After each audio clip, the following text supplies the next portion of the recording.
팩 제로. 정보 제로. 그야말로 취업 준비. 제로인 취준생을 위한 취업정보쇼 취업을 취업을 부탁해. 안녕하세요. 안녕하세요. 네, 오늘도 취업의 문을 향해 힘차게 달려볼까요?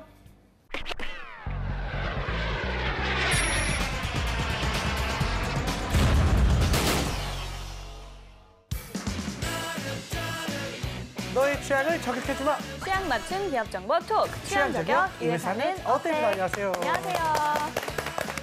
네, 오늘도 저희와 함께 해주실 분들 소개할게요.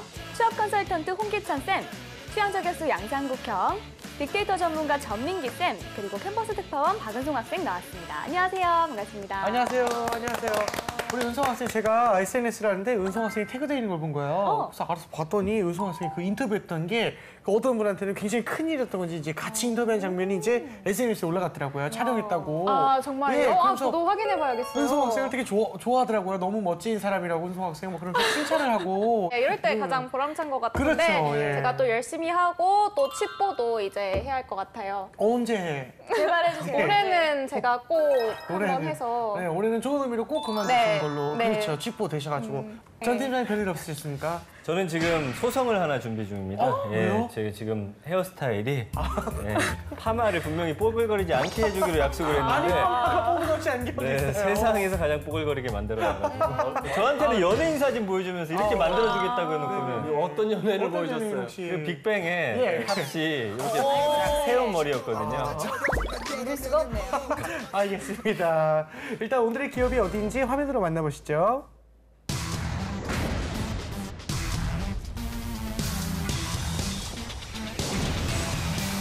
오늘의 기업은 취준생들의 영원한 워너비 기업 삼성전자입니다. 와, 대단한 거죠. 네. 1969년 삼성전자 공업을 시작으로 1976년 흑백 TV 100만 대에 이어 이듬해인 1977년엔 컬러 TV 수출을 시작했고 같은 해 한국 반도체와 한국 전자정보를 인수하면서 반도체 사업의 기틀을 마련했습니다. 1984년 삼성전자로 이름을 바꾼 후 흑백 TV 수출 세계 1위, 1983년 초소형 VTR을 국내 최초로 개발했고요. 반도체 산업으로 세계 둘째 기업으로 자리 잡게 됩니다. 전 세계 메모리 시장의 선두를 달리고 있는 삼성전자는 현재 TV, 냉장고와 같은 CE 부분과 스마트폰 등의 IM, LCD 패널 등의 DS로 세 개의 사업 부분으로 나뉘어져 있고요. 국내 300개 종속기업을 구성하고 있습니다. 네, 뭐 명실상부한 거의 뭐 최고의 기업이라고 과언이 전혀 정말 아닌. 워너비 기업. 그럼요. 예, 삼성전자에 대해서 뭐 이렇게 좀 알아볼 건데요. 일단 이미지 토크를 좀 한다면 뭐 거의 대부분 다 같은 마음이지 않을까 싶은데 은성 학생 혹시 의견이 좀 있나? 네, 저도 한국을 대표하는 기업을 꼽자면 정말 삼성전자라고 답을 해야 할 것 같고 그쵸. 뭐 그래서 삼성맨 하면 뭔가 피도 파란색일 것만 같다 그런 말이 있잖아요. 이건 욕 아닌가요? 그런가요? 제가 그런 얘기가 있어요. 삼성전자 제품을 굉장히 좋아하는 이유가 또 서비스는 정말 최고인 것 같아요. 집에서 가까운 곳에는 다 디지털 플라자에서 AS가 바로바로 되니까. 아, 그렇죠. 그리고 그 문구도 있잖아요. 또 하나의 가족. 아, 그렇죠.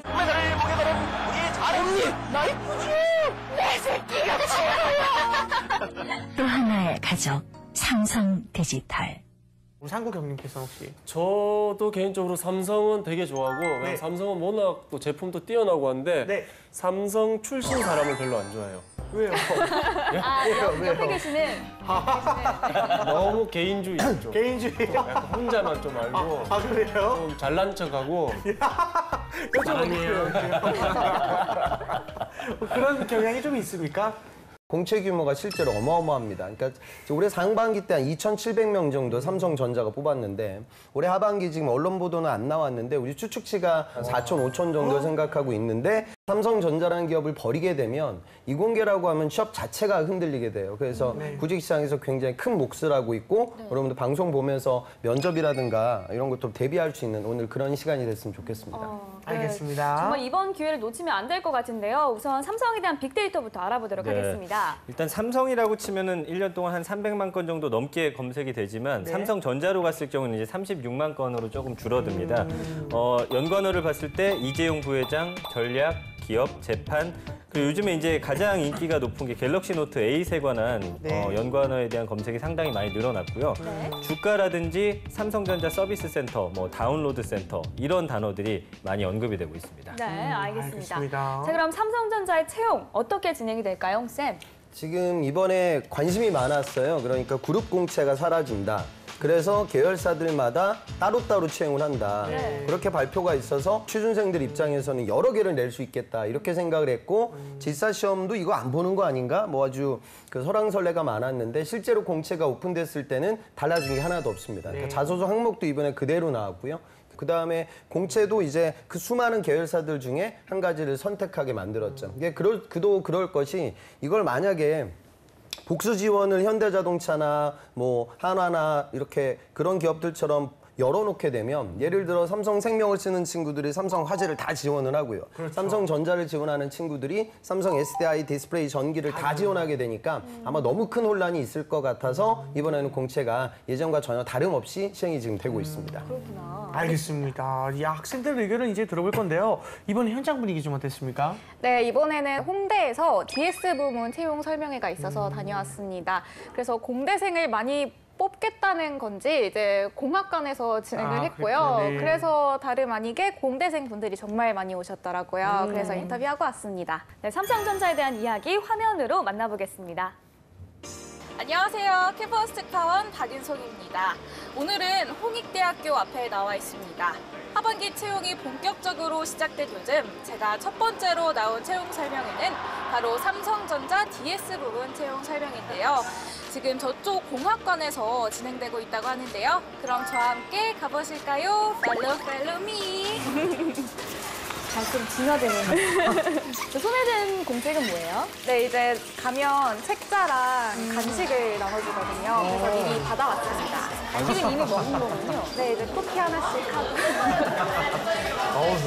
굉장히 역동적이네요, 이제는. 진짜 잘하는 것 같아요. 어우, 많이 왔네요. 네, 진짜 줄을 서서 입장을 했어요. 저것도 다 못 들어온 거였죠. 그럼 또 정 인원만 딱 받은 것 같은데. 저희 총각입니다. 메모리는 사용 캠퍼스의 거의 80%를 활용을 하고 있어요. 그래서 큰 메인셋 기준으로 한 7개 정도의 라인을 가동을 하면서 산업 캠퍼스 대부분은 이제 메모리 진지하게 학생들이 듣고 있습니다. 진짜 삼성이어서 바란 적이 있던가? 시스템이 그런가 봐요. 약간 있어요? 없죠. 죄송합니다. 신경을 쓸 겁니다. 메모리를 개발하는데 주력을 해서 비즈니스를 키워나가고 있고요. 사실 이런 동영상들은 저희가 고객사분들한테 저희 제품 홍보하고 하면서 소개시켜드리는 동영상이에요.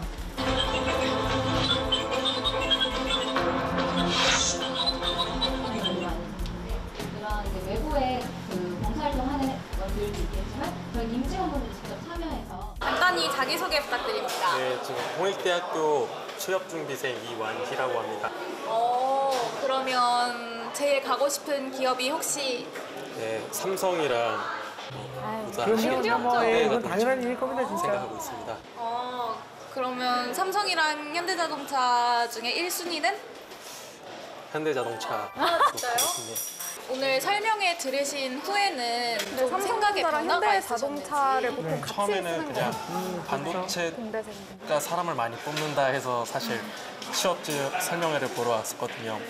근데 보다 보니까 좀 기술들이 미래에 도움이 되지 않을까 하는 생각이 좀 많이 들었었어요. 그전에는 현대자동차 쪽만 생각을 했어서 모빌리티나 자동차 관련해서만 공부를 했는데 반도체에 대해서 좀 더 공부를 하려고요. 그러면 이번에 어느 직군 쓰실 예정이신가요? 연구개발 이직군 쓸 생각입니다. 이직군이란 건 뭐예요? 뭐 그런 거예요? 그러니까 그 삼성이 E직군, F직군, P직군, M직군 각 직군들이 있어요. 그래서 E직군은 연구개발 직군을 얘기하고 있습니다. 설명회 들으시면서 좀 생각의 변화나 그런 게 있으셨을까요? 진짜 더 가고 싶다라는 생각을 하게 됐어요. 왜요? 뭐 복지 이런 거? 아니 전 그런 것보다 그냥 선배라고 할 수 있는 그런 사람들이 나와서 이렇게 인터뷰하는 거 보면서 그 사람들 너무 부럽더라고요. 저런 모습으로 나도 직장 생활 하고 싶다 라는 생각을 하게 됐어요. 그 영상에 막 사업장 본인 모습을 막 집이랑 좀 틀어주시고 했는데 직장이 멀어도 정말 들어가고 싶어요. 동기부여가 저는 상관없죠. 왜냐면은 기숙사가 3만 원, 월 3만 원으로 알고 있는데 저는 집이 노원이거든요. 기숙사가 월 3만 원이요? 그럴 수가 있어요? 통학까지도 제가 와, 노원까지 대단한 거 아닙니까, 이 정도면? 그 기숙사에서 살아도 충분히 만족하면서 살 수 있을 것 같아서 저는 거리는 상관없다고 생각합니다. 삼성전자 쓰실 생각이신 거죠? 네, 쓰려고 하고 있어요. 어느 직군 쓰실 예정인가요? 저는 F 직군 어필, 자기 어필. 그럼 삼성전자는 어떤 이미지인가요? 지금 일단은 솔직히 대한민국 뭐 거의 5손가락 안에 드는 그룹이고 있죠. 제가 이제 전자전기공학부다 넘버 원 보니까 일단은 그쪽 1등. 전문 분야로 가고 싶고 제일 호황인 회사를 가고 싶으니까 아무래도 저희 과에서는 거의 제일 가고 싶어하는 그룹이에요.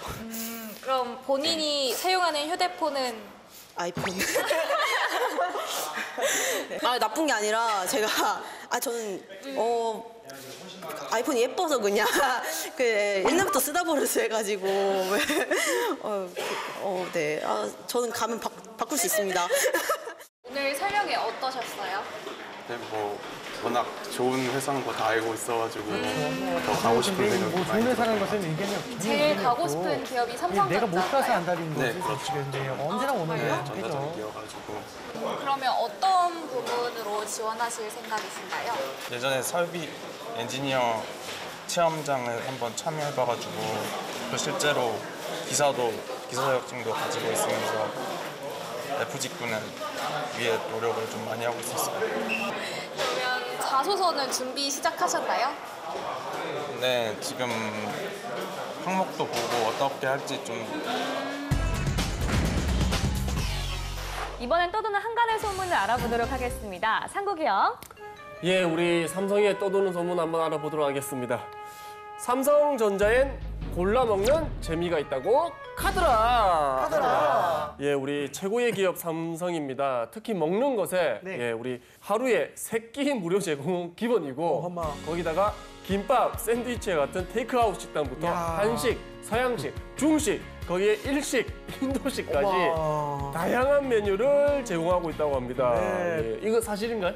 여러분들이 이제 삼성이라고 하면 너무 이제 딱딱한 이미지를 갖고 있는데 자율 출근제 같은 제도들이 있어서 내가 원하는 시간에 출근해가지고 원하는 만큼 일하고 또 퇴근할 수 있는 그런 제도들도 있고요. 그다음에 뭐 복지, 특히나 저는 여성분들의 입장에서 회사를 선택할 때 가장 중요한 복지는 사실 뭐 육아 복지가 중요한데 네. 그런 시스템도 아주 잘 갖춰져 있습니다. 그래서 뭐 우리나라 1등 기업이기 때문에 이런 혜택도 1등이다 그렇게 보시면 좋겠습니다. 아, 그리고 우리 삼성 여기 사실 뭐 연봉 대단하겠죠? 네, 2016년 기준으로 이제 자플래닛에서 제공한 자료를 보니까 평균 1억 9만 원이었습니다. 예, 사원이 4,175만 원, 대리가 4,774만 원, 과장 5,813만 원, 차장 6,829만 원, 부장이 8,619만 원. 뭐 이외에 연말 되면 보너스가 또 별도로 지급되기 때문에 아마 뭐 국내에서는 최고의 연봉이 아닐까 생각이 듭니다. 맞습니다. 홍쌤, 그럼 삼성전자 좀 입사를 하려면 어느 정도까지 스펙을 좀 쌓아야 될까요? 물론 삼성전자가 우리나라 1등 기업인데 네. 뭐 1등 스펙을 갖고 있는 친구들이 들어가진 않거든요. 저도 한번 재학생들 데이터를 좀 뽑아봤는데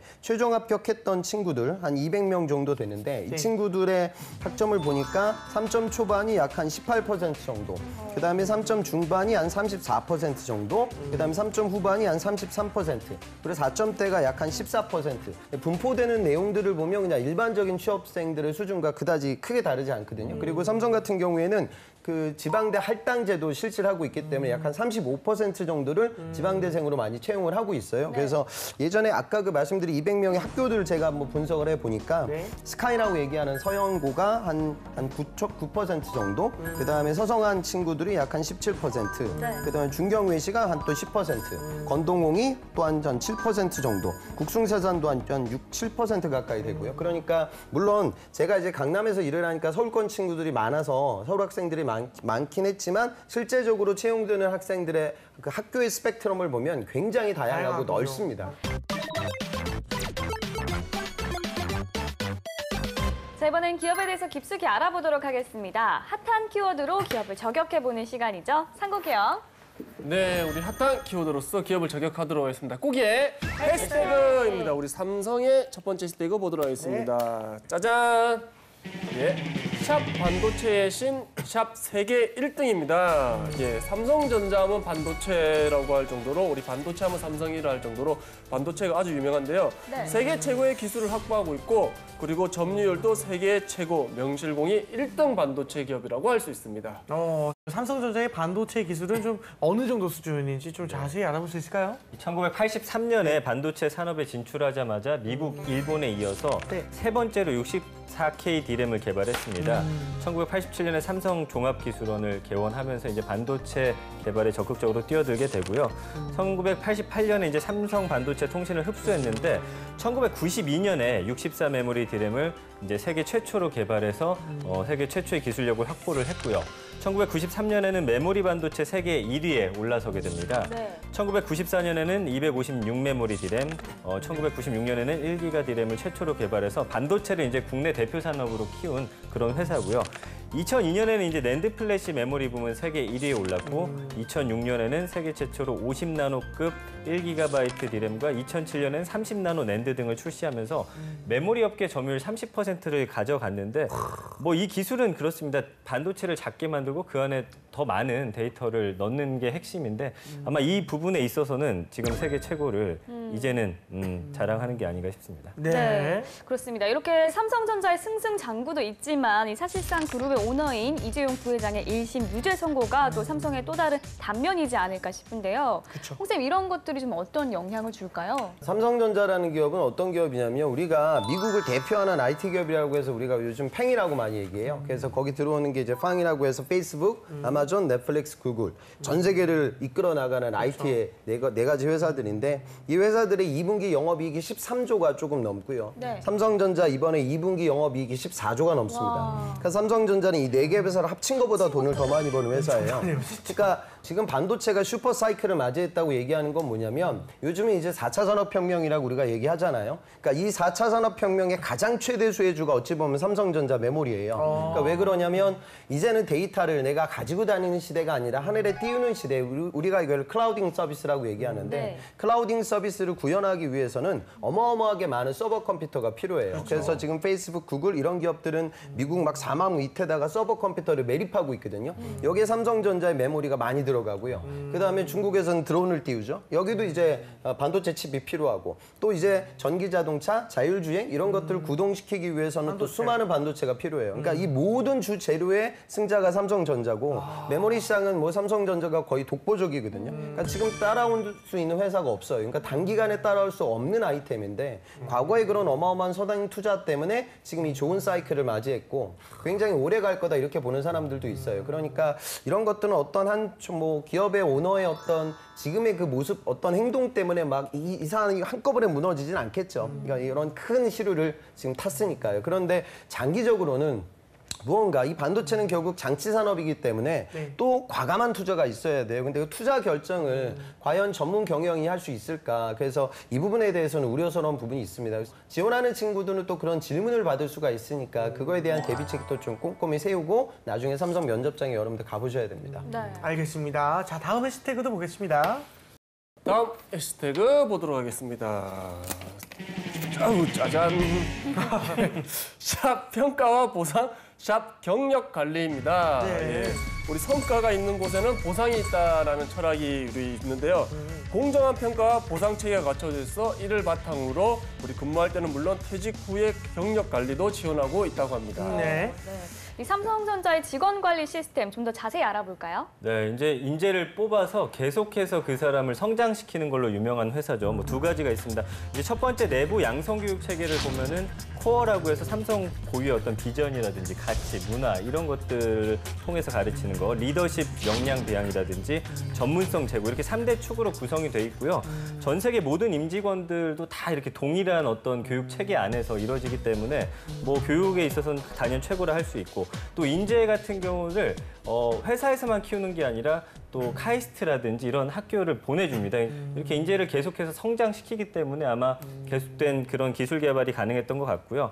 그다음에 이제 업무를 통한 발전은 사내 직무전환 제도가 있어가지고 이거는 이제 임직원 개개인의 어떤 그 능력을 어디서 최대한으로 끌어낼 수 있는지를 좀 파악하는 것 같습니다. 그리고 퇴직 후에도 경력 관리 지원을 위한 경력 컨설팅 센터도 운영하고 있기 때문에 입사해서부터 퇴직까지, 퇴직 후에도 이 사람들을 계속해서 교육시키고 관리하는 이런 시스템이 정말 좋은 그런 회사입니다. 네, 알겠습니다. 이 절로 경쟁심이 생겨서 그 열심히 일하게 되는 거. 그런 게 이제 기업엔 좋겠지만 아무래도 직원 입장에서는 좀 힘들 것 같은 시스템인데 어떻게 보시나요, 선생님께서? 그 삼성에서 보내주는 저도 이제 그 대학원 과정 밟으면서 저도 회사 다니면서 석사학위를 취득했는데 당시 회사 다니면서 논문 쓰는 게 굉장히 힘들었었거든요. 그러니까 그만큼 좀 하드 트레이닝을 하긴 합니다. 삼성에서 신입사원 교육을 할 때 그러니까 평가를 하는 항목들을 보면 인간미 뭐 이런 부분들도 아주 크게 평가를 하거든요. 그러니까 보이는 이미지와 또 내부에서 일하는 그 문화는 다르다. 그렇게 생각하시면 되겠습니다. 네, 형님은 왜 나왔어요? 저도 많이 받는 질문이에요. 재학생들한테. 그러면 선생님 삼성에 가면 뭐예요? 저 40대 중반이면 잘린다고 하는데 가면 뭐 합니까? 전 안 갈래요. 안 가는 게 아니고 못 가는 건데 그렇게 얘기를 하거든요. 그러니까 제가 말씀드리는 건 그거예요. 우리나라에 전 세계 최고 회사가 별로 없잖아요. 그 업종에. 그러니까 독보적인 최고 회사에 한번 가봐서 내가 한번 경험을 하는 것도 비즈니스 세계에서 여러분들이 성장하는 데 있어서 좀 좋은 경험이 되지 않을까. 그렇게 좀 판단하셨으면 좋겠습니다. 네, 알겠습니다. 자, 지금부터 학생들의 궁금증을 해결해 보도록 하겠습니다. 반도체에 대해서 어느 수준 정도까지 공부를 해야 하는지 기업에서 어떤 정도의 지식을 원하는지 그게 좀 궁금해요. 아마 지금 질문 준 학생이 아까 설비직군을 쓴다고 했는데 아마 그게 고민될 거예요. 설비직을 쓴다라고 하면 학점이 그다지 높지 않을 거예요. 그다음에 전공이 아마 반도체 재료가 아니라 기계나 다른 전공, 화공 뭐 이쪽일 것 같거든요. 그러면 이제 학생들은 그런 생각을 해요. 나는 화학 전공에서 반도체를 안 배워봤는데 나는 기계공학 전공에서 반도체를 안 배워봤는데 내가 반도체 회사에 어떻게 가? 그건 그릇된 판단이에요. 반도체 공정이라는 건 우리가 흔히 8대 제조 공정이라고 얘기하는데 그 규모가 어마어마하고 그 공정이 유지되고 관리되는 과정에 있어서 여러 뭐 애칭 장비도 있고 노강 장비도 있고 그다음에 공정에서 화학적인 이런 조성들도 잘 알아야 되거든요. 그러니까 공학적인 문제 해결 능력을 누가 더 많이 갖고 있냐 이걸 평가해요. 그 부분에 대한 통찰력을 검증하기 위해서 여러분들 방송 보는 분들이 이제 10월 달에 지세 시험을 보게 될 거고 이공계라고 하면 본인의 내가 우리 과를 나왔으면 당연히 알아야 할 용어하고 개념이 정리가 되어져 있어야 되고요. 내가 지원하는 회사의 주 제품의 공정과 재질과 공법에 대한 파악 그런 부분들에 대한 학습이 이루어져야 됩니다. 네. 알겠습니다. 자, 그럼 또 다른 질문도 한번 들어보겠습니다. 예를 들면 1일에서 6일까지 서류 전형이라고 하면 먼저 내는 게 유리하고 5시까지가 서류 마감을 하면 4시 59분에 서류 제출을 할 경우 혹시 그때 불이익이 있는지 궁금합니다. 공채 규모가 엄청나게 큰 기업이라고 하면 뭐 그거 가지고 뭐 판별하진 않아요. 그런데 오히려 작은 기업이라고 하면 좀 미리미리 오는 자소서. 그러니까 채용 담당자가 메일로 확인하거든요. 오픈 딱 되고 바로 이렇게 바로바로 들어오는 친구들과 뭐 마감 1분 전에. 예전에 제 학생은 면접장 가서 그런 질문도 받았어요. 그게 면접장에 떴나 봐요, 데이터가. 진짜요? 1분 전에. 저 은성 학생은 이거 마감 1분 전에 냈는데 항상 그렇게 살아왔었어요? 뭐 이런 질문도 하거든요. 그러니까 하루 더 있다도 하더라도 절대 여러분들의 자소서가 업그레이드 안 돼요. 그러니까 좀 템포 빠르게 제안하는 건 좋습니다. 근데 좀 짜증날 것 같아요. 이제 일 끝났다는데 1분에 탁 들어와봐요. 일을 하나 더 해야 되잖아. 얼마나 짜증나겠어. 자, 이번엔 실제 면접 상황을 재현해 보도록 하겠습니다. 상국이 형. 예, 우리 삼성전자 우리 박은송 학생. 요즘에 좀 면접 잘한다는 소문이 듣고 있는데 오늘 또 과연 물이 올랐어요. 아니, 헛소문이에요. 잘할지 한번 보도록 하겠습니다. 아이폰과 우리 갤럭시 한번 비교를 한번 해보시면 어떻습니까, 서로? 저는 가장 화두인 음성 비서 기능인 AI를 비교하고 싶은데요. 갤럭시 S8에서 처음 탑재된 게 빅습인데요. 이제 세계 최초로 한국어 서비스를 탑재한 걸로 알고 있고요. 도입된 시기가 좀 늦었기 때문에 데이터는 좀 적지만 그 사물 인식 기능이 따로 있어서 이제 유사 제품을 따로 소개해 주고 쇼핑도 할 수 있는 그런 기능이 있다고 들었습니다. 반면에 시리는 2011년도부터 그 기능이 탑재됐었기 때문에 다량 데이터가 보유돼 있지만 이제 삼성전자에서는 가전제품과 연동을 시도하려고 하는 반면에 아이폰은 좀 미비하다고 들었습니다. 그래서 삼성전자가 앞으로 AI 서비스 부분에서는 더 치고 들어오지 않을까 싶습니다. 공부를 좀 했네. 윤성 학생은 삼성이 우리 사회에 기여한 부분이 있다면 어떤 부분이 있는 것 같아요? 지금 이제 인텔을 넘어서 반도체 사업까지 1등을 차지하는 걸로 알고 있습니다. 그런 부분에서 한국 기업을 대표하고 한국에 대한 이미지를 좋게 만드는 그런 역할을 하고 있지 않나 싶습니다. 그러면 우리 혹시 징벌적 손해배상제라고 들어보셨나요? 네, 들어봤습니다. 예, 이거에 대해서 어떻게 생각하십니까? 최근에 이제 징벌 손해배상이 아예 도입된 걸로 알고 있는데요. 그 전에는 소비자들의 뭐 소송 남발이나 뭐 과징 징벌이 되지 않을까 우려가 있었는데 이제 3배로 한도를 정해놨다고 하더라고요. 그래서 최근 기업의 갑질이나 뭐 옥시나 그런 사태를 봤을 때 개선시킬 수 있는 제도여서 저는 소비자들에게 좋은 제도라고 생각합니다. 우리 은송 학생이 달라졌어요. 많이 달라졌어요. 예. 되게 말도 길지도 않고 네. 딱 할 말도 잘 하고 더 많이 좀 짧아졌으면 좋겠어요. 더 많이 짧아졌으면 좋겠어요. 방송 보다가 저 채널 돌아갈 것 같습니다.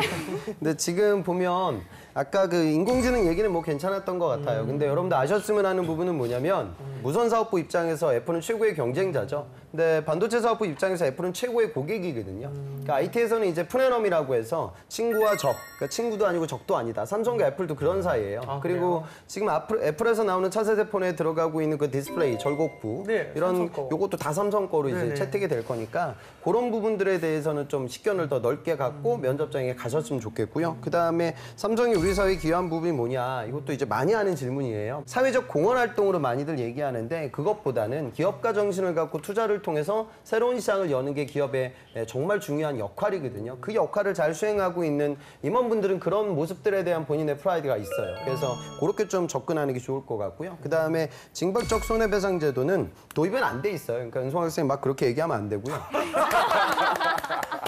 당연히 옥시 사건이 터졌고 그것과 관련된 손해배상금이 나오면 기업은 당연히 배상을 하는 거죠. 우리나라도 그래요. 근데 징벌적이라는 건 그게 아니라 그건 당연히 네가 내는 거고 너는 그냥 못된 짓을 했으니까 내가 너한테 징벌할 거야. 그래서 배상금을 더 많이 물리는 거죠.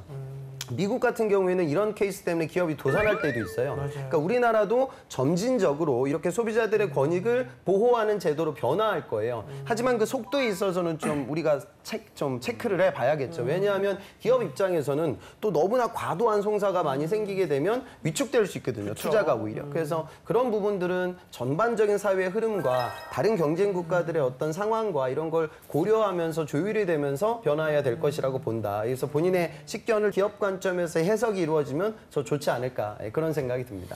네, 좋습니다. 알겠습니다. 자, 지금까지 삼성전자에 대해서 알아봤는데요. 은송 학생 어떤 매력을 느꼈나요? 네, 사실 그 전까지는 삼성전자 하면은 좀 차가운 이미지가 있었던 것 같은데 뭐 자율 출퇴근 제도 그리고 사내 식당이 저는 가장 매력적이었던 것 같습니다. 그래서 한번 지원 꼭 해보도록 하겠습니다. 알겠습니다. 홍쌤의 꿀팁도 빠질 수 없겠죠? 아까 은송 학생 질문 중에 능력이냐 인성이냐 이런 이야기 했었잖아요. 제가 예전에 삼성 취업할 때 받았던 질문이거든요. 근데 제 학생한테 똑같이 이런 질문들을 제가 하거든요. 그럼 제 학생들은 다 그 소리예요. 4차 산업혁명의 미래를 위해. 여러분들의 4차 산업혁명의 미래를 위해 취업하는 거 아니잖아요. 그렇죠. 좀 편안하게 정말 좀 내려놓고 얘기했으면 좋겠어요. 저는 뭐라고 했냐면 예, 면접관이 뭐 기업의 성장, 직무의 성장도 중요하지만 오늘 제가 이 면접장에 앉아있는 첫 번째 이유는 저희 어머님께 좀 효도하고 싶어서 앉아 있습니다. 그렇게 얘기를 했었거든요. 그러니까 면접을 보실 때는 물론 여러분들의 아까 제가 말씀드린 막 어려운 뭐 반도체 공정이 뭐다, 뭐 스퍼터링이 뭐다 이런 것도 알아야 되지만 회사 생활할 수 있는 여러분들의 기본적인 인성 역량을 보거든요. 그러니까 그런 부분들을 또 고려해서 취업 준비도 좀 하시고 그러기 위해서는 면접 대비를 할 때 달달달 외우면 안 되거든요. 그러니까 스스로 내 뱉어보는 연습도 많이 지속해 보셨으면 좋겠습니다. 알겠습니다. 자, 오늘은 여기까지 하고요. 저희는 다음 시간에 다시 찾아오겠습니다. 감사합니다.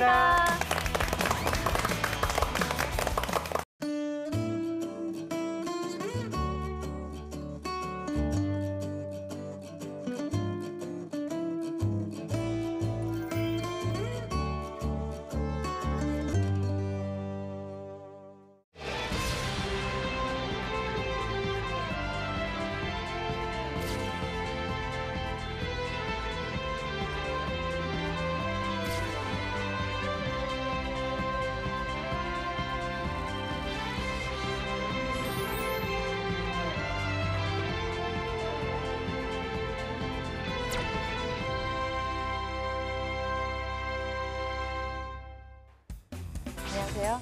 안녕하십니까. 네, 자기소개해주세요. 안녕하십니까. 저는 불편함에 도전한 인재 박효근입니다. 저는 어렸을 때부터 농구를 좋아했지만 서로 커뮤니케이션이 되지 않아서 만나는데 불편함이 많았습니다. 저는 이 불편함을 해결하기 위해 노력하였고 전공을 살려서 농구 커뮤니티 어플인 오늘의 농구를 개발하게 되었습니다. 그리고 생각보다 좋은 반응을 얻어가지고 2명의 개발자 친구들과 팀을 꾸렸고 스타트업을 시작하여 각종 국가 지원 사업에 도전하고 미래창조부서도 세계 미래포럼 앱 개발과 학교 지원금을 받아서 2천만 원의 자금을 확보해서 1년 동안 스타트업을 한 경험이 있습니다. 스타트업을 하는 동안 사기를 당하기도 하고 계약에 불발되기도 했지만 저는 포기하지 않고 끝까지 끊임없이 노력하여서 1년 동안 스타트업을 했습니다. 그리고 이제는 우리은행 IT 신입회원을 뽑는다는 소식을 듣고 금융 IT 업계의 불편함을 해소하기에 지원하게 되었습니다. 소식을 듣고 지원을 하셨다고요? 우리은행이 좀 디지털 분야를 처음으로 앞서가고 있고 제가 좀 이제 금융 핀테크 쪽으로 하고 싶어가지고 지원하게 되었습니다. 효근 씨는 그 도전이라는 키워드를 가지고 그 앱을 개발하고 실패했지만 계속 또 다시 개발을 하고 그런 부분들을 사례를 통해서 잘 얘기를 해줬어요. 그런데 조금 안타까운 것은 뭐냐면 들었을 때 마지막까지 그런 표현 같은 거라든지 어떤 의도를 내가 정말 입사하고 싶다라는 표현들이 나와줘야 되는데 그런 채용 소식을 듣고 그냥 마침 내가 한번 넣어본 것 같은 그런 느낌이라서 정말 입사하고 싶은 사람이 맞나 그런 의심을 많이 하게 되었습니다. 오늘의 농구 게임을 어플을 만드셨잖아요. 네. 이게 아까 내용이 안 나왔는데 구체적으로 어떤 내용이었어요? 농구장을 나가면은 사람들이 언제 올지도 모르고 막 저는 7시에 왔는데 8시에 사람들이 많고 자, 간단하게 한번 설명해 주시겠어요? 그렇게 서로 만나는데 불편함이 많습니다. 예. 그래서 지역 간에 그 어플에 들어가면은 해당 지역에 들어가면 해당 지역 농구 코트가 그 페이스북 페이지처럼 쭈르륵 뜹니다. 그래서 그 자기가 오늘 나가는 농구 코트에 들어가서 나 오늘 몇 시에 나간다 이렇게 올리면 다른 사람들도 같이 글을 올리면서 서로 이렇게 만남을 할 수 있는 그런 어플입니다. 본인이 제작한 그 어플이 기술적으로 어떤 부분을 적용했고 어떤 부분이 우수했습니까? 이 어플의 우수점은 그 페이스북 피드처럼 구성되어 있고요.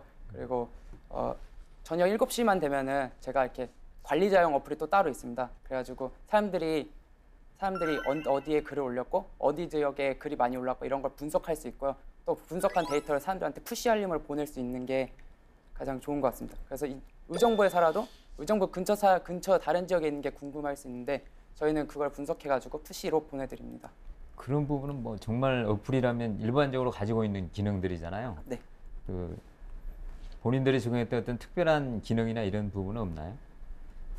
그렇게 고급화된 특별한 기술들은 없었던 것 같습니다. 개발에 대한 능력이 있다는 부분과 또 실패에 대한 극복 부분까지 포함돼서 잘 얘기를 해줬는데 그럼에도 불구하고 그 어플의 내용이 어떤 건지 또 어떤 부분이 우수한지에 대해서는 충분히 얘기하지 못했거든요. 그래서 본인이 어떤 경험을 했음에도 불구하고 그 사례를 잘 정리하는 게 중요한데 그 부분에 있어서는 조금 부족했던 것 같습니다. 전공도 지금 이제 컴퓨터 시스템 학과이고 네. 어플 경험도 있고 창업 경험도 있고 사실 이쪽에 관심도 최근에 생긴 것 같은데 다른 업계에서 더 관심을 가질 수 있거든요. 효근 씨를 저희가 뽑아야 되는 이유가 뭘까요? 저는 개발을 하면서도 느꼈는데 제가 그렇게 개발을 많이 냈지만 잘하지는 않는다고 생각했습니다. 그런데 개발을 하면서 저는 주말마다 사업계획서 발표하러 엄청 많이 다녔습니다. 한 20번, 30번 정도 발표하러 다닌 것 같습니다. 그때 제가 발표를 되게 잘한다는 소리를 많이 들었는데 생각해보니까 저는 개발을 잘하기보다는 그 새로운 아이템에 대한 기획이나 그 기획된 거를 IT가 조금 어렵지 않습니까? 그래서 그런 어려운 IT를 좀 더 일반 사람들에게 쉽게 설명하는 그런 걸 더 잘한다고 생각해서 저는 이 분야에 지원하게 되었습니다. 네, 그러면 입사를 해서 IT 쪽으로 지금 지원을 하더라도 그 행원으로서 일반 그 업장에 나가서 일정 정도 근무 기간을 채워야 되거든요.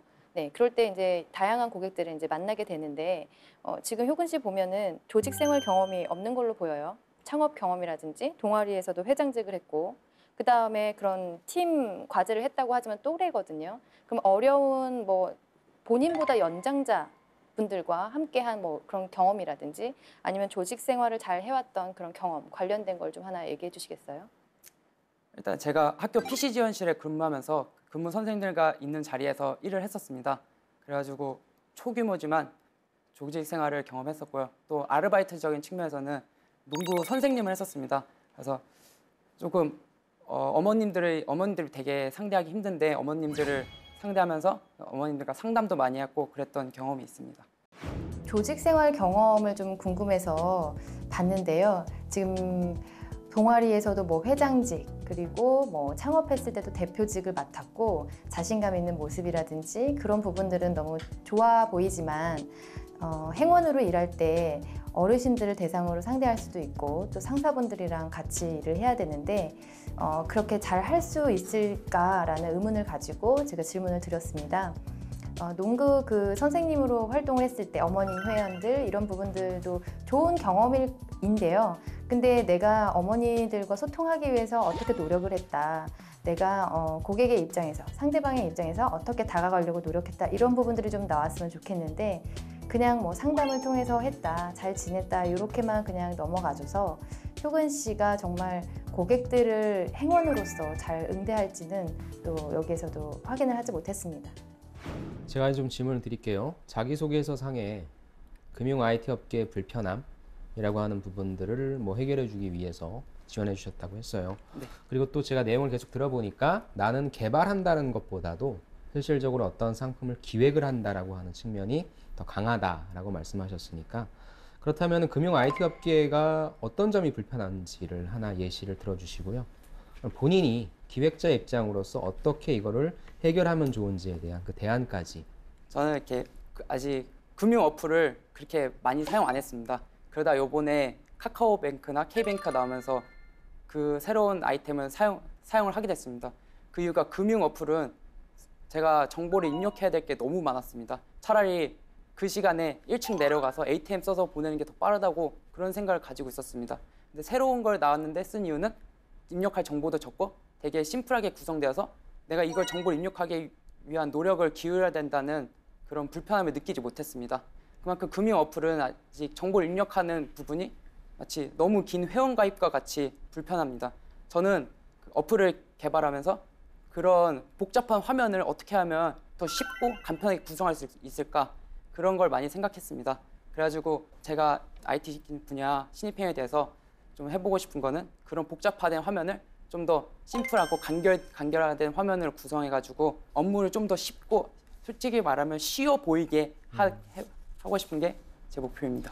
박효근 지원자의 모습을 제가 계속 보니까 네. 되게 열정적이고 긍정적인 것 같아요. 살면서 되게 힘들었던 경험이 있나요?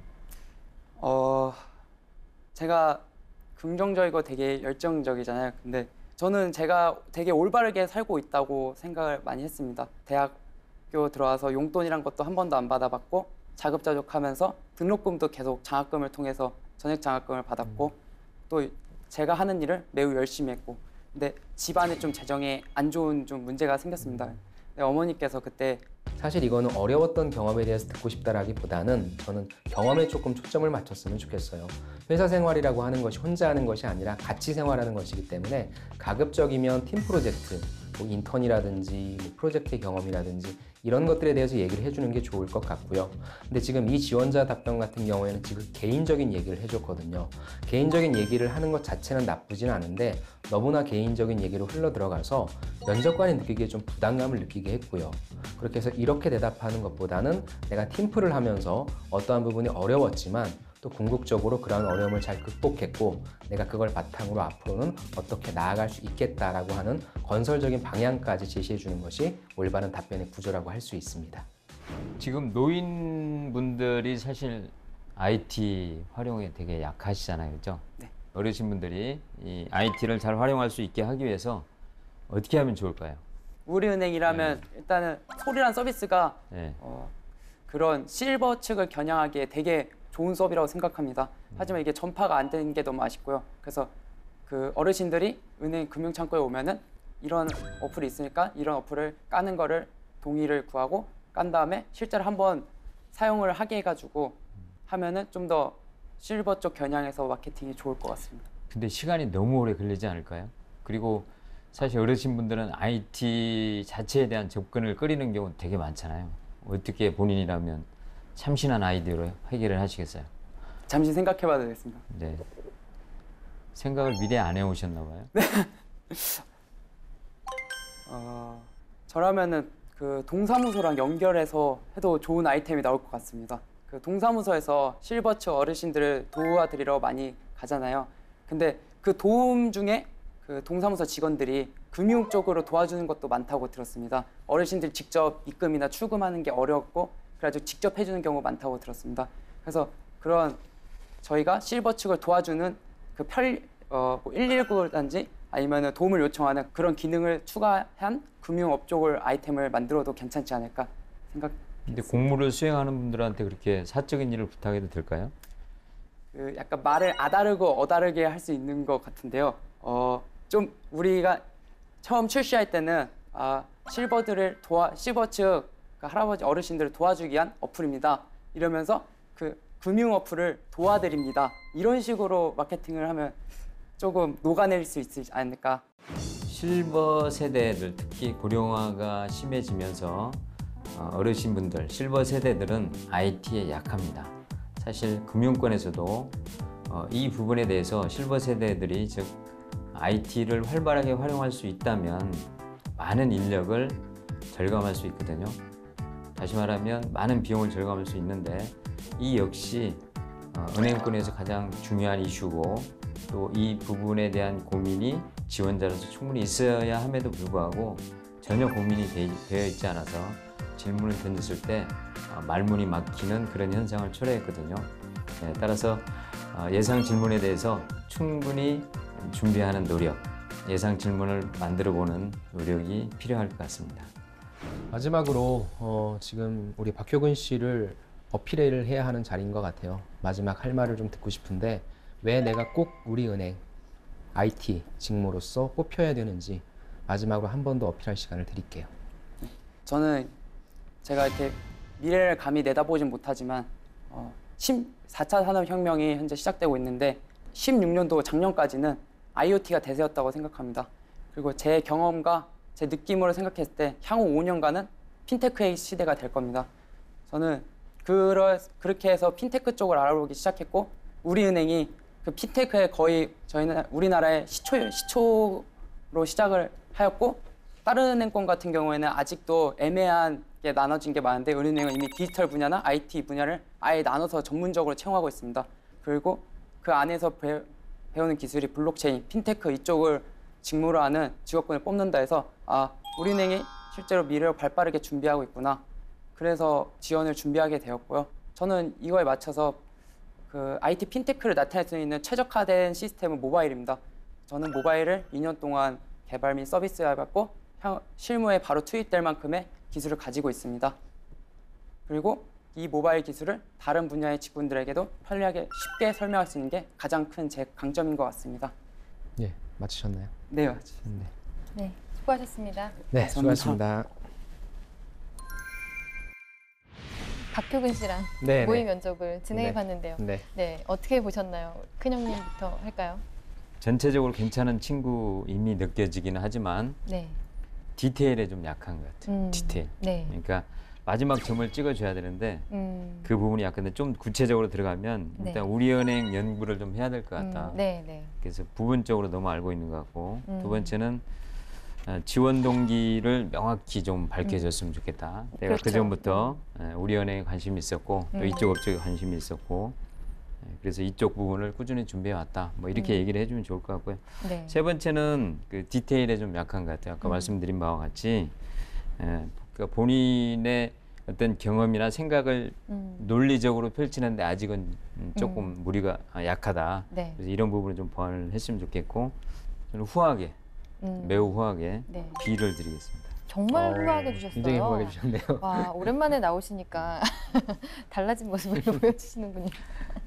저도 변해야죠. 네. 21세기 살아가기 위해서. 네.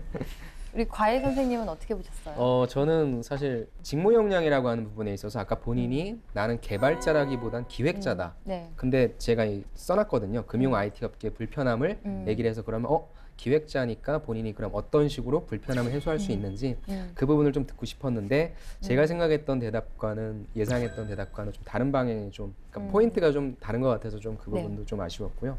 그다음에 이제 표현하는 부분에 있어서도 조금 더 전문적으로 보여야 되겠다라고 하는 부분에 있어서 저는 C+ 등급을 좀 드리고 싶습니다. 네, 후하게 주셨네요. 네. 네, 짐작하시겠지만 네. 저도 C+ 등급입니다. 네. 전 들으면서 두 분 이제 질문에 대한 네. 그 대답을 어떻게 하는지 봤어요. 네. 뭐 표정이나 뭐 태도나 이런 것들이 이제 좋은 부분들도 있었지만 네. 저는 그 걸리는 말투들이 몇 가지가 있었어요. 그게 이따가 컨설팅 때 자세히 나오겠지만 이런 표현들은 사실 고객이나 뭐 상사가 되실 분들 앞에서 하게 되면 좋은 이미지는 아니겠다라는 생각에 미리 지금 혼내주고 싶은 마음에 합격 등급을 드리지 못했습니다. 네. 좀 많이 다듬어야 될 것 같아요. 이 지원자는. 많이 다듬어 주세요. 네, 알겠습니다. 네.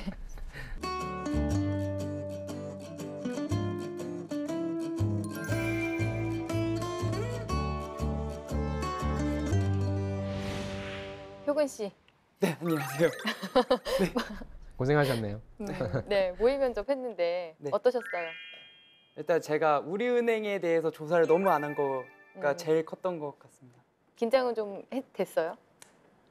우리은행에 관련된 질문이 오면 긴장이 확 되더라고요. 잘 준비가 안 돼 있으니까. 그렇군요. 지금 아직 준비 기간이니까 오늘 저희가 독서를 하실 분위기거든요. 네, 저를 포함해서. 그래서 잘 담아 들으셨다가 이번 꼭 하반기 열심히 하셨으면 좋겠어요. 네, 감사합니다. 질문 중에서 가장 어려웠던 게 어떤 거였어요? 저는 그 실버 관련된 아이디어를 얘기해보라 해서 갑자기 그걸 생각하려니까 그게 아마 가장 힘들었던 것 같습니다. 뭐 그런 부분은 사실 은행에서 가지고 있는 현실적인 문제지 않습니까? 앞으로 고령화는 점점 심해지고 있고 그런 부분에 있어서는 항상 그 이제 우리 어르신들에게 IT를 쉽게 전파할 수 있는 방법이 고민일 텐데 준비는 아직까지는 상당히 부족한 것 같습니다. 그런 대답을 할 경우에는 너무 뭐 어르신이라 그래서 뭐 3인칭 객체를 생각하지 마시고요. 어머님이나 아버님이 우리 엄마 아버지가 이런 걸 쓰고 계신가? 그런 걸 예로 들어서 설명을 하면 훨씬 더 면접관 입장에서도 쉽게 다가올 수 있을 것 같아요. 네. 그러면 효근 씨가 후하게 주셨으니까 큰형님 잘한 대답 뭐가 있을까요? 가장 잘했던. 효근 씨가 잘한 대답은 저는 마지막에 이제 우리 선생님께서 뭐 어필할 게 있느냐, 추가적으로 PR할 게 있느냐 그런 부분에 대해서 사실 그 전의 과정은 좀 못 봤지만 마지막까지 기를 쓰고 본인의 장점을 나 이렇게 실무 경력도 갖췄고 어플 개발도 해봤고 했기 때문에 업무 잘할 수 있어요. 이렇게 들이대는 모습은 저는 굉장히 긍정적으로 봤습니다. 네, 그렇군요. 네. 저는 그걸 들으면서 마지막까지 그 채용 소식을 듣고 지원했다고 얘기를 해서 네, 그 부분은 크게 실망스럽죠. 네, 그 부분까지 왜 마지막까지 자꾸 소식을 듣고 왔다고. 처음부터 끝까지 그 그냥 공고 보고 왔어요. 제가 원래 우리 은행에 관심이 하나도 없었는데요. 갑자기 공고가 나가지고 왔어요. 뭐 이런 부분은 굉장히 실망스러워요. 그렇죠. 마침 떠서 내가 지원했다 이런 분위기잖아요. 죄송합니다. 그러면 과외 선생님 콕콕 집어주세요. 네, 어떤 게 가장 그 못한 질문이었는지 아쉬웠던 대답이요? 네, 대답. 제가 그 어려웠던 경험에 대해서 물어봤는데 그 어려웠던 경험을 개인적인 어떤 그런 스토리로 풀어낸 것까지는 오케이 좋았어요. 근데 그 다음 대답에서도 이 지원자는 우리 은행을 준비한 친구는 아닌 거고 회사원을 준비한 친구는 아닌 거고 원래는 창업을 계속하고 싶었구나. 다만 집안의 어떤 사정상 내가 회사를 가야 되는구나라고 해서 실질적으로 회사 입장에서 그럼 그렇게 매력적인 지원자는 아니죠. 내가 이걸 잘하고 니네 회사 이런 걸 기여할 수 있으니까 뽑아줘라고 해도 뽑아줄 듯 말 듯인데 어떤 너의 개인적인 사정 때문에 난 별로 관심이 없었어 라고 하는 그런 이미지를 확 줘서 아무리 그 전에 좋은 대답을 하더라도 매력이 뚝 떨어지더라고요. 그래서 그런 식으로 개인사를 가급적 얘기하는 건 좋지 않아요. 면접관들한테 부담을 주는 건 좀 좋지 않으니까 다른 식의 어떤 경험 사례를 또 특히나 직접적으로 사업을 하면서 많은 어려움 같은 거 느낄 수 있잖아요. 거기에서 이루어지는 IT 개발하고 기획하고 운영하고 하면서 느꼈던 그런 경험들을 제시하는 게 훨씬 면접관 입장에서는 흥미가 가겠죠. 그런 식으로 좀 소재 선택을 달리 했으면 좋겠어요. 이것과 더불어서 가장 어려웠던 게 무엇입니까 질문을 하잖아요. 그럼 거기서 뒤따라오는 질문이 그걸 어떻게 극복하셨습니까인데 그걸 전혀 물어볼 수가 없었잖아요. 환경상 그걸 물어볼 수가 없어서 좀 이어서 계속 질의응답이 오고 가지는 못했던 것 같아요. 네. 혹시 뭐 준비하면서 취업 준비하면서 어려웠던 거 혹은 궁금한 거 있으면 질문해 주세요. 저희가 답변 드리도록 하겠습니다. 일단 이렇게 IT 분야 좀 신설되면서 저도 이렇게 제가 하려고 하는 직군이 정확히 맞는 건지가 좀 헷갈리더라고요. 그래서 좀 IT 신입 행원이 정확히 무엇을 하는 건지 좀 알고 싶습니다.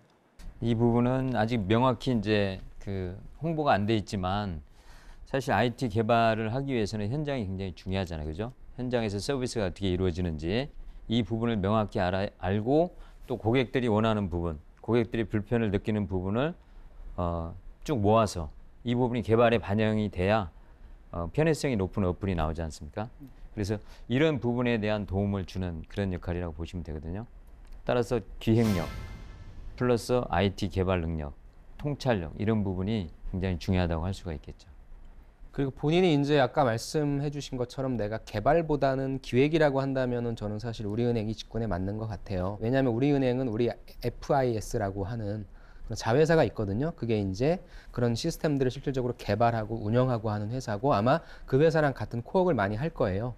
그래서 본인이 우리은행만 지원할 건 아닌 거고 신한은행이나 국민은행, 뭐 기업은행 다 지원할 거고 이런 곳들도 다 IT 관련해서 뽑고 있는데 각 회사마다 기획 개발 업무를 동시에 진행하는 곳도 있고 분리돼서 진행되는 곳들이 있으니까 그것마다 구별해서 본인이 아까 말씀해 주신 것처럼 잘 찾아봐서 지원을 하셔야 될 겁니다. 그러면 저희가 좀 콕콕 집어주는 그런 컨설팅, 독설 많이 해주세요. 네, 과외 선생님부터 해주실까요? 먼저 우리 박효근 지원자 불편함 발음해 보실래요? 불편함? 자꾸 불편함을 되게 강조하는 것 같은데 그 발음이 안 좋더라고요. 되게 중요한 단어거든요, 본인에게 있어서. 그럼 그 단어에 대한 발음이 안 좋으면 저 지원자는 왜 불편함이란 단어 발음이 저럴까라고 해서 내용이 날아가 버려요. 그래서 되게 중요한 내용이라 한다면 또박또박 발음하는 부분이 되게 중요하고 두 번째는 박효균 씨가 실제 사업을 했다라고 한다면 어떤 전문적인 어떤 뭔가가 느껴져야 돼요. 내가 진짜 뭔가 깊이 있게 고민해봤고 실행해봤다라는 게 느껴져야 되는데 그런 느낌이 전혀 없었어요. 그냥 대학생 애들이 모여서 프로젝트로 어플 하나 개발해봤다가 실패하고 또 하나 해봤다 실패하고 그러니까 이런 어떤 전문성이 약간 결여된 느낌이어서 과연 이 지원자를 우리가 뽑아도 될까? 라고 하는 그런 느낌이 좀 들었고 여러 선생님들이 지적해 주셨지만 아직 너무나 다듬어지지 않았어요. 그래서 내가 이런 얘기를 하면 좀 귀엽게 봐주시겠지? 라고 하는 어떤 그러한 정성적인 걸로 좀 어필하려고 하는 것 같은데 절대 그러면 안 돼요. IT는 특히나 전문성이 되게 중요하기 때문에 본인의 좋은 이미지에 플러스 알파로 좀 프로페셔널한 이미지를 제대로 전달할 수 있게끔 저는 그런 식으로 좀 포지셔닝을 다시 바꾸셨으면 좋겠어요. 네.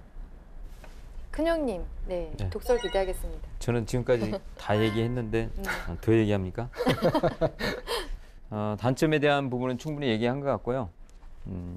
또 장점도 있기 때문에 장점에 대한 부분을 말씀을 드리면 일단은 자신감이 좋은 것 같아요. 내가 많이 틀리고 면접관에게 답변을 못했음에도 불구하고 이 부분을 바로 극복하고 그 다음 질문에 대해서 답변하려고 하는 이런 노력, 배짱 이런 것들은 저는 칭찬할 만하고 두 번째는 표정이 굉장히 밝습니다. 그러니까 직장 생활에서도 상사한테 혼나도 쉬운 말로 깨져도 금방 회복할 것 같아요. 회복 탄력성이 굉장히 높은 것 같아서 이런 부분은 좋고 사실 이런 부분은 직장 생활에서 큰 장점입니다. 스트레스도 해소도 잘 할 수 있고 또 IT 같은 경우는 끈기가 있어야 되잖아요. 그래서 어플 만들다가 실패했는데 여기에 굴하지 않고 본인이 또 노력해서 이런 부분을 극복한 이런 사례는 굉장히 좋은 사례 같아요. 그래서 이런 부분은 IT 개발하는 데 있어서 중요한 부분이라고 할 수 있기 때문에 이런 부분은 장점인 것 같습니다. 네. 저도 표정은 계속 굿이라고 써놨어요. 표정은 계속 좋았어요. 뭐 어떤 어려운 질문을 하더라도 아니면 본인이 놓쳤더라도 계속 뭐 인상을 쓰거나 한숨을 쉬거나 그런 부분은 없어서 저도 표정은 좋다고 이제 기록을 해놨는데 앉아서 엄지 사용을 되게 많이 해요. 무슨 게임하는 것 같았어요. 계속 그게 엄지 사용이 많더라고요. 그래서 긴장을 할수록 손의 동작이 자꾸 많이 움직이다 보니까 좀 바르게, 그러니까 움직이지 않고 잔동작이 많이 없는 거, 산만해 보일 수가 있거든요. 이제 그런 부분들. 그 다음에 저는 마지막으로 그 좋은 점수를 드리지 못했던 게 뭐냐면, 저는 이렇게 어른들을 대하거나 다른 뭐 고객들을 대할 때 배려한다는 그런 표현이라든지 그런 마음이라든지 서비스 마인드라든지 그런 것들이 조금 보이지가 않았어요. 솔직히 말씀드리면 이렇게 자꾸 얘기를 하잖아요. 그러면 그동안은 계속 거짓을 얘기하다가 지금만 딱 솔직히 얘기를 하는 것 같은 그런 오해를 줄 수도 있고요. 그 다음에 좀 어떻게 좀 좋은 아이디어를 제시해봐라 선생님께서 이제 얘기를 하시니까 간단하고 심플하게 하고 싶다. 그런데 그걸 솔직히 말하면 쉬워 보이게 하는 거다. 그래서 뭔가 겉만 번지르르게 하고 뭔가 편법을 쓸 것 같고 정직하지 않을 것 같고 그런 추측을 자꾸 안 좋은 추측을 하게 되는 거예요. 그래서 그게 전체적으로 웃는다고 해서 커버가 되지 않더라고요. 그러니까 사람을 많이 대해야 되고 또 돈을 다루는 그런 조직에서는 이런 보여지는 것들이 너무 겉으로만 잘 보이려고 하는 그 모습이 부정적으로 보일 수가 있어요. 그래서 저는 좋은 점수를 드리지 못했어요. 그 부분에서. 네. 또 혹시 궁금한 거 있습니까? 아니, 네. 끝까지 이제 끝내고 밝아요. 싶어요? 네. 너무 많이 혼나가지고. 그래도 이런 끝까지 밝은 모습 네, 때문에 네. 또 힘내서 아니 준비 지금 잘할 많이 것 같아요. 어두워졌어요. 지금 표정이 최지연 선생님이 조목조목 파헤쳐 주니까 지금 많이 어두워졌는데. 네, 애정이죠 또 이런 것도. 네. 네. 지금 하반기 공채가 한창이잖아요. 저희의 독서를 잘 활용을 하셔서 꼭 입사하고 싶은 회사에 입사 성공하시기 바랍니다. 네, 수고하셨습니다. 네. 감사합니다. 수고하셨습니다. 파이팅 하십시오.